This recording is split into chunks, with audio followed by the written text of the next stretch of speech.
Père, du Fils et du Saint-Esprit. Amen. Amen.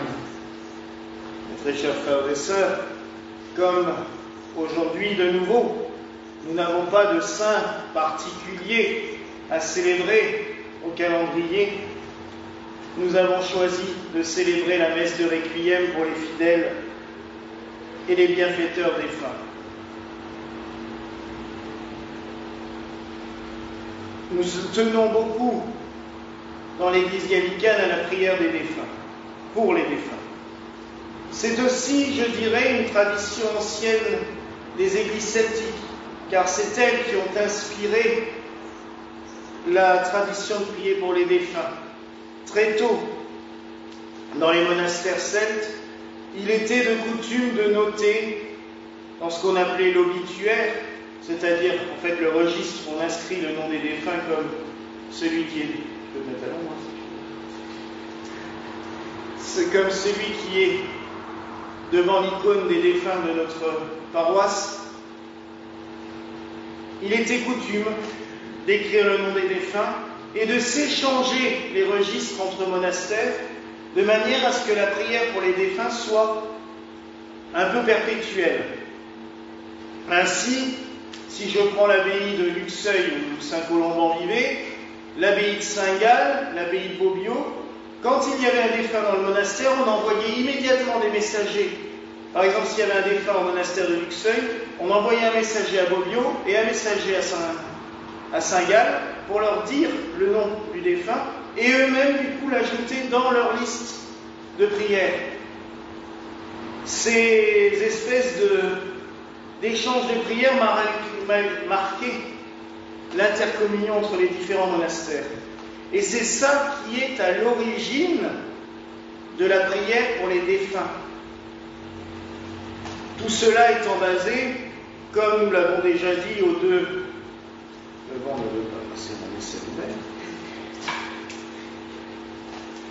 Comme nous l'avons déjà dit le 2 novembre, sur le livre des Maccabées, qui ont donné leur nom plus tard aux morts, mais sur le livre des Maccabées, où justement on voit le roi offrir un sacrifice d'offrande pour le repos de l'âme des défunts.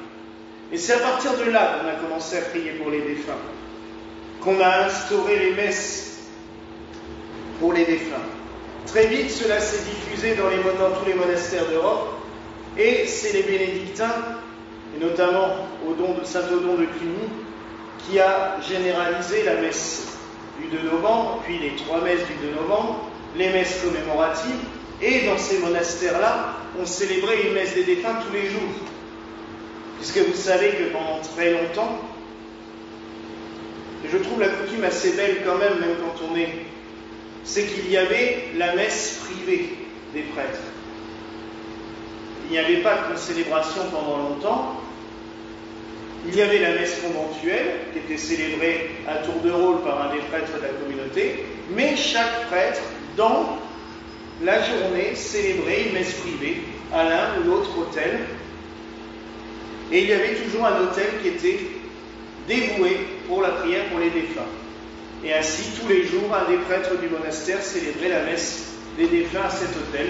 C'est ce qu'on appelait l'autel privilégié pour les âmes des défunts.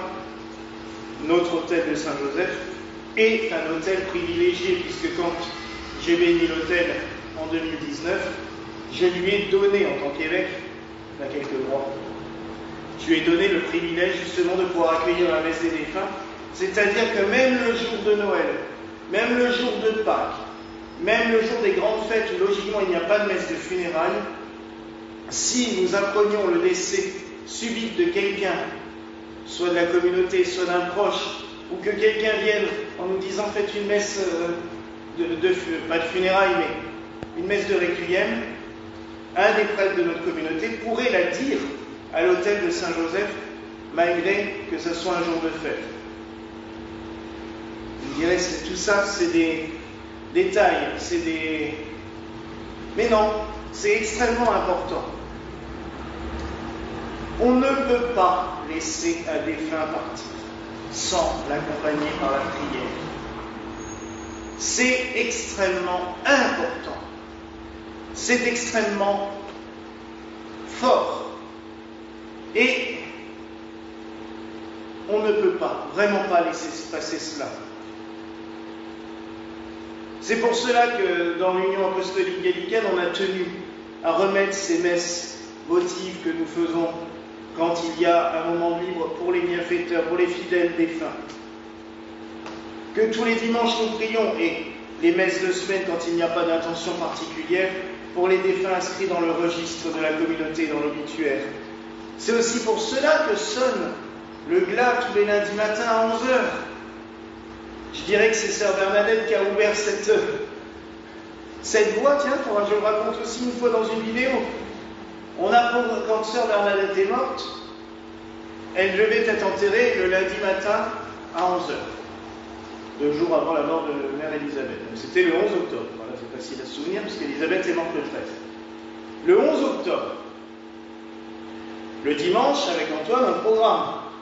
La cloche, faut qu'elle sonne le lundi 11 octobre à 11h. C'est tout, pas plus.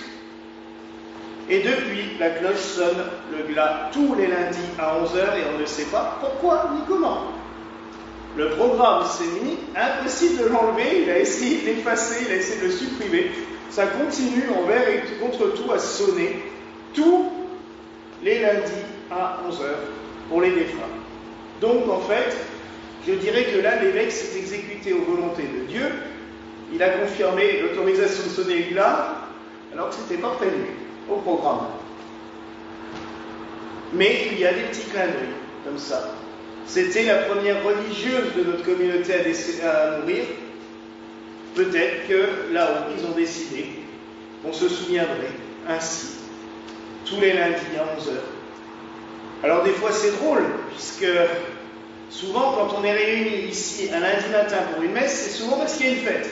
Lundi de Pâques, lundi de Pentecôte. Des fois il y a eu d'autres lundis qui sont arrivés où il y a eu les messes le matin. Je crois que cette année, le 26 décembre, c'était aussi un lundi, il me semble, cette année. Je crois. Et du coup, en plein milieu de la messe, pendant que l'évêque prêche, généralement, le glas qui sonne, ça nous rappelle aussi que pendant les jours de fête, il faut se souvenir que nos frères et sœurs nous ont quittés, qu'il faut les accompagner, qu'il faut les conduire vers le ciel. Ça nous rappelle aussi que nous avons des frères et sœurs qui nous ont quittés, mais qui nous soutiennent de là où ils sont. On va marier de nos paroissiens la semaine prochaine. Mine de rien, ça fera à 15 jours près, dans 3 semaines près, 2 ans, vous êtes venus pour l'enterrement d'Élisabeth. Parce que j'ai retrouvé une photo de l'enterrement d'Élisabeth cette semaine pour mettre sur le site internet de 2021. Elle est morte après le clocher. Et du coup, j'ai vu de dos, j'ai dit, oui, tiens, c'était la première fois qu'il venait. La preuve que nos frères et sœurs défunts agissent aussi dans nos vies. Il y avait un adage qui disait, priez pour eux, afin qu'ils ne nous oublient pas quand ils arriveront au ciel. Et j'en suis convaincu, mes frères et sœurs. Donc oui, prions pour les défunts. Pensons ce soir aux membres de notre communauté qui sont partis. Mine de rien, pour une communauté aussi petite que la nôtre, car il faut reconnaître que pendant très longtemps, c'était très petit. On a quand même une moyenne de 5 fidèles pendant très longtemps le dimanche, ou le samedi soir à Wolfisheim. On a déjà payé un autre tribut, je trouve. 2 religieux, 2 paroissiennes, une, Nicole et puis mamie, qui est plus paroissienne et bienfaitrice. Ça fait un autre tribut, je trouve, pour une petite communauté comme la nôtre. Et installé ici depuis 7 ans, 4 morts, c'est déjà beaucoup. Sans compter les familles. Ce bébé, je n'ai pas le nom. On m'a parlé de son histoire hier à midi. Sa maman était à 6 mois de grossesse, malheureusement le bébé est parti. Pensons aussi à cette petite âme, cela sans aucun doute nous virevolte déjà avec les anges, puisque d'ailleurs pour les enfants on célèbre la messe en blanc et on célèbre la messe des anges, jamais la messe des funérailles. Ils vont directement auprès de notre Seigneur, mais pensons quand même à cette petite âme aussi. Prions pour nos défunts, supplions le Seigneur de leur donner cette lumière éternelle. Et prions aussi qu'un jour, au moment de notre départ à nous, il y ait aussi des gens pour prier pour nous. Pour la grâce que je nous souhaite ce soir au nom du Père, du Fils et du Saint-Esprit. Amen.